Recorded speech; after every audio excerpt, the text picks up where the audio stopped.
ভগবান কি সত্যিই আছেন? ভগবান কি সত্যিই দেখা দেন? মূর্তির মধ্যে কি সত্যিই ভগবান বিরাজ করেন? আপনার কি মনে হয়, হ্যাঁ অথবা না, কোনটা?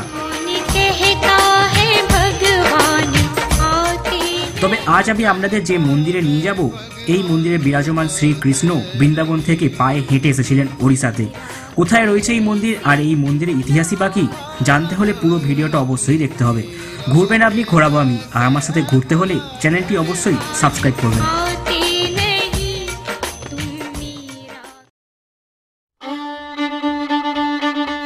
পুরী সগদার থেকে সাক্ষীগোপাল মন্দির প্রায় 30 কিলোমিটার দূরে, আর এই মন্দিরের সবথেকে কাছের রেল স্টেশন সাক্ষীগোপাল। এখান থেকে মন্দির প্রায় 1.5 কিলোমিটার। লিঙ্গরাজ মন্দির ঘুরে বিকালের সময় আমি চলে এলাম সাক্ষীগোপালজির দর্শনে। আর এখনও আপনারা যারা লিঙ্গরাজ মন্দিরের ভিডিও দেখেননি তারা উপরের লিঙ্কে ক্লিক করে দেখে নিতে পারেন।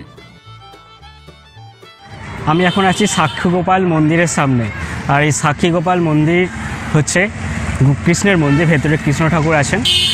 ভেতরে ঢুকতে লাগে 30 টাকা করে পার হেড টিকিট। সেটা মন্দিরের ভেতর ঢুকে বাঁদিকে চলে যাবেন। বাঁদিকে গেলে ওখানে টিকিট কাউন্টার আছে, 30 টাকা পার হেড টিকিট কেটে নিয়ে ঠাকুরের দর্শন করতে হবে। সব মন্দিরের সাথে যেমন একটা করে পৌরাণিক কাহিনী থাকে, তেমন এই মন্দিরের সাথেও একটা পৌরাণিক কাহিনীও রয়েছে। বর্তমান মন্দিরে যে বিগ্রহটি আছে সেটি আগে ছিল বৃন্দাবনের এক মন্দিরে। সেখান থেকে স্বয়ং ওড়িশার এই স্থানে এসেছিলেন। এই মূর্তির নিজে পায়ে আসা ঘটনাকে ঘিরেই প্রচলিত হয়েছে এক কাহিনী। বৈদিক সমাজের অন্যতম বৈশিষ্ট্য চতুরাশ্রম, আর চতুরাশ্রমের তৃতীয় পর্ব বানপ্রস্থ। সংসার ধর্ম শেষে জীবনের শেষ সময়টুকু কাটানোর জন্য বনের পথে পাড়ি দিতে হতো। সেরকমই দক্ষিণ ভারতের এক কুলীন ব্রাহ্মণ সংসারের যাবতীয় দায়িত্ব নিজের ছেলের হাতে তুলে দিয়ে তীর্থ দর্শনে বেরিয়ে পড়েন। গয়া, কাশী, প্রয়াগ দর্শন করে শেষে তিনি মথুরা এসে পৌঁছান। বৃন্দাবনে বিভিন্ন স্থান দর্শন করার সময় তার সাথে এক ব্রাহ্মণ যুবকের সাক্ষাৎ হয়। অন্যদিকে যুবকটি তার সেবা করে চলে, আর এইসবের মধ্যেই ব্রাহ্মণ খুবই খুশি হয়। যুবক তাকে নিয়ে সব তীর্থস্থান ঘুরিয়ে ফিরে দেখান। বৃদ্ধ ব্রাহ্মণ মনে মনে ভেবে চলে এই ছেলের সাথেই তার মেয়ের বিয়ে দেবেন।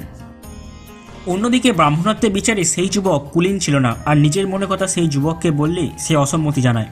তার যুক্তি ছিল এই সমাজ কিছুতেই সেটি মেনে নেবে না। বৃদ্ধ ব্রাহ্মণ এমন পরিস্থিতি তৈরি হতে দেবেন না বলে যুবককে আশ্বস্ত করেন। সেই সময় তারা দাঁড়িয়েছিল বৃন্দাবনের এক গোপাল মন্দিরে। ব্রাহ্মণ মন্দিরে গোপালকে সাক্ষী রেখে শপথ নেন যুবকের সাথেই তার মেয়ের বিয়ে দেবেন।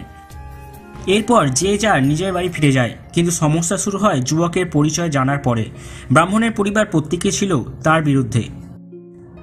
একদিকে তার প্রতিজ্ঞাভঙ্গের ভয়, অন্যদিকে সমাজচ্যুত হওয়ার আশঙ্কা। এমন সময় হঠাৎই সেখানে সেই যুবক হাজির হলে তাকে চরম অপমান করে গ্রাম থেকে তাড়িয়ে দেওয়া হয়। অপমানিত যুবক গ্রামবাসীদের উদ্দেশ্যে বলে যান যে মন্দিরে দাঁড়িয়ে বৃদ্ধ ব্রাহ্মণ তাকে প্রতিশ্রুতি দিয়েছিলেন সেই মন্দিরের বিগ্রহকেই তিনি সাক্ষী হিসেবে সকলের সামনে নিয়ে আসবেন।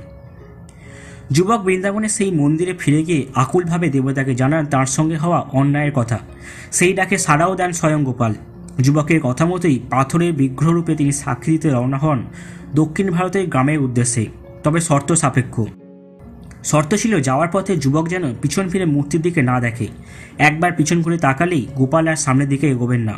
শর্ত মেনেই শুরু হয় যাত্রা। কিন্তু বেশ খানিকটা পথ যাওয়ার পর ওড়িশার কাছাকাছি একটি গ্রামে এসে যুবকের মনে হয় গোপালের বিগ্রহ আর সঙ্গে আসছে না। সন্দেহের বশেই একটিবারের জন্য পিছন ফিরে তাকিয়ে দেখতে যান তিনি, কিন্তু ফল হয় উল্টো। শর্তমতো গোপাল সেখানেই দাঁড়িয়ে পড়েন। এদিকে বৃন্দাবনে প্রস্তরূপী গোপাল এতদূর হেঁটে এসেছেন শুনে পার্শ্ববর্তী গ্রাম থেকে দলে দলে মানুষ ওড়িশার ওই স্থানে জমায়েত হতে থাকেন। খবর পৌঁছে বৃদ্ধ ব্রাহ্মণের বাড়িতেও। তিনিও সদল বলে সেই স্থানে উপস্থিত হন। নিজেদের ভুল বুঝতে পেরে ব্রাহ্মণ কন্যার সঙ্গে সেই যুবকের বিয়ের আয়োজন করেন সকলে। এই ঘটনার কথা ছড়িয়ে পড়তেই গোপালের নামে ওই স্থানে একটি মন্দির বানিয়ে দেওয়া হয় এবং গোপালের বিগ্রহ পরিচিত হন সাক্ষী গোপাল নামে।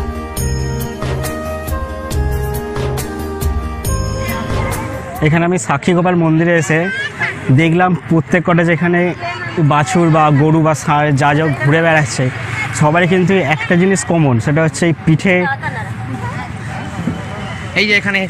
এই যে পিঠে এই রকম একটা করে জিনিস বেরিয়ে আসে সাইডে, এটা মাংসল এরিয়া, এরকম যা পা যাও কি যেটা সবারই বেরিয়ে আসে।